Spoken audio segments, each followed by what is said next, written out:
Continuing our explanation of the idea of a covenant, we'll go back to the Old Covenant and see how that played out for man. The Old Covenant started out very simple.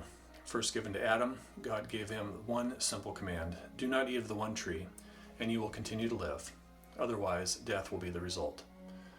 The consequence of their disobedience was the loss of God's glory, eviction from the Garden of Eden, and the eventual global flood.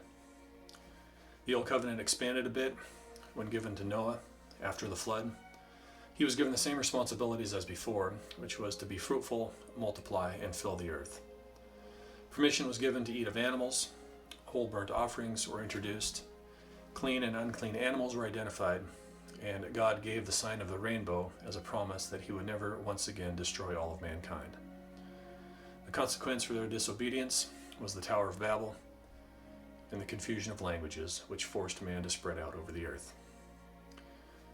The covenant was manifested once again through Abraham, and just as Eden, the land of Eden, was the land close to God's presence, Israel would become the new land of Eden, and eventually the building of the temple would become the new Garden of Eden.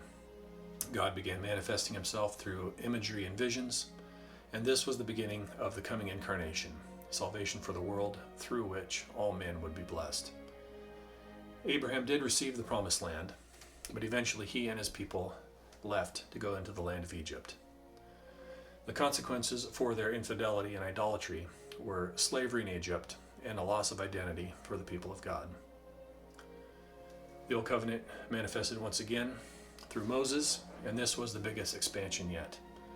Mosaic law was given, the sacrificial system was introduced, the tabernacle with its rules and its priesthood were established, and inheritance laws were put in place, as well as explicit, detailed threats for infidelity, which included short life, no children, poor crops, being surrounded by one's enemy, and eventually war.